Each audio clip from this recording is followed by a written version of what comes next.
very briefly what's happening today. I go and live in national parks about maybe once a year for about a month, usually if I get lucky and I get selected. And while I'm there, the deal is they give me a place to live and free reign of the park, and I create some kind of art. They love photographers, they love artists that paint and draw and do all that stuff. But some of them actually get brave and think, oh, maybe sound can work too. So what I've tried to do is take the images that I find in the park and recreate them musically, or take my interpretation of that moment. So back in October 2016, I was in Glacier National Park. So this concert is music about Glacier in Montana. Has anybody been to Glacier National Park in Montana? A few people. Okay, well then you're going to see some pretty, probably some pretty familiar places. Okay, Karen. So we're going to start with Clouds on Apgar Range. When I was in Glacier, I was there for a month, and I got there, and the park ranger who greeted me said, it's a little drizzly, but don't worry, it'll go away. It always passes. 28 days later, I'm going, okay. They actually had 2 artists in residence there. One of them was a photographer, and after 10 days, he said, I gotta go. I can't take any photos. It's raining all the time. And I thought, well, I can do this. I can do it. So I did find a couple of sunny days in there where I got a lot of great photos, but a lot of it was very rainy. So the combination of the rain and all the water bodies that are in the park led to the Waters of Glacier. So Clouds over Apgar Range. Apgar Range is a big, beautiful mountain range. I know this is kind of tiny for you over there, but you could see the clouds just moving. So this attempted to get that musically recreated.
ago, there's a tremendous amount of water in this park. And Two Medicine Lake is one of the many lakes that I visited. And the ripples of the water, believe it or not, led to 5/8. I'm not sure why, but it is a very constant arpeggio in the piano. You're going to hear her rippling away. So.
Water.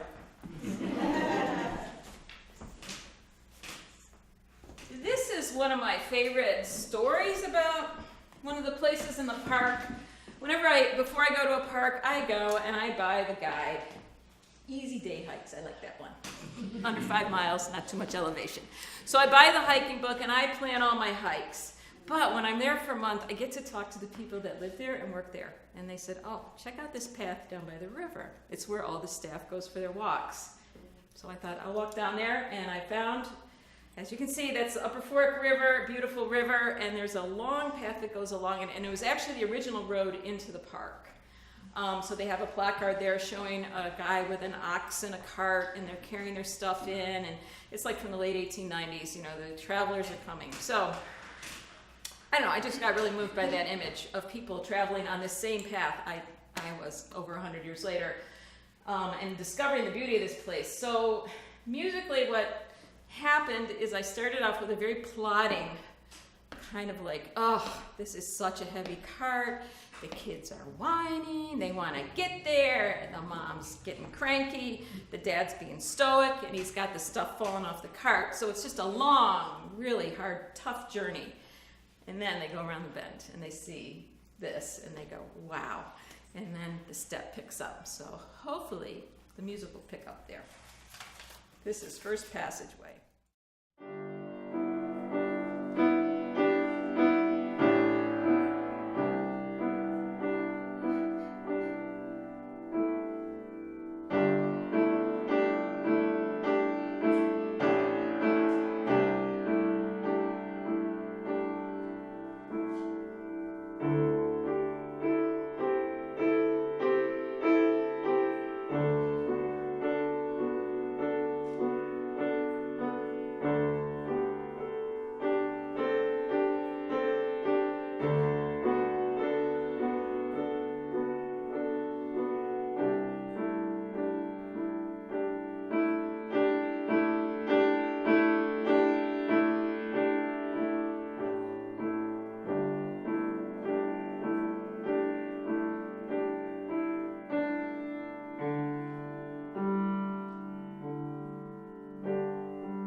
staying in the park, and so many people say to me, oh my gosh, that sounds so amazing, being away from all the daily hassles, the emails, because that can be a blessing and a curse. You don't have a lot of internet and cell phone in some of these places. But as much as I love it, and it gives me a chance to get totally engaged with my musical side, it does get lonely sometimes. And you feel kind of cut off. You're kind of living with the park rangers, but they kind of got their own thing going, and you're temporary, so you're not really involved socially with people. So you're pretty much on your own. And it's wonderful, and sometimes it's lonely. So this piece I wrote on a particularly quiet night in Glacier when I was alone. I take a keyboard out there and I just improvise. And I came up with this piece called Solitude, and I just thought the moon picks that up because, it was nighttime.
Even despite the rain, I was glad to be there in October because I got to see the change of the seasons, and the aspen leaves were floating over most of the scenery for the month. So this is called Falling Gold, about the, or actually I think I have this was the same one I just had on. Yeah.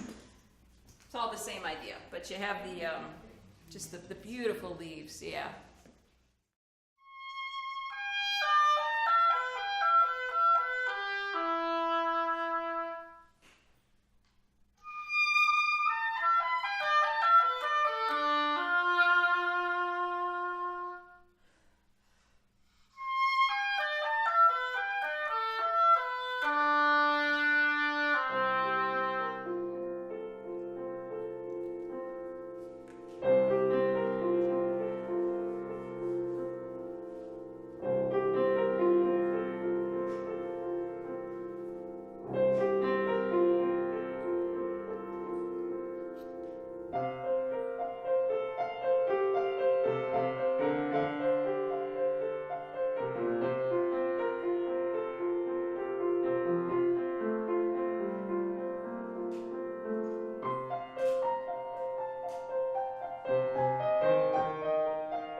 there's a lot of, like so many areas in their country, there's a lot of Indian lore. And this running eagle is the Americanized name of this Indian woman. Apparently, legend has it, a long time ago, young people had to go on a vision quest to figure out what to do with the rest of their life. Kind of like that year off in between high school and college, maybe, I don't know. But they'd go on this, they had to go alone somewhere and contemplate on what was ahead of them. So this woman, Running Eagle, stayed under that waterfalls for 3 days and figured out what she was going to do, and she's been immortalized in Glacier National Park with this. So.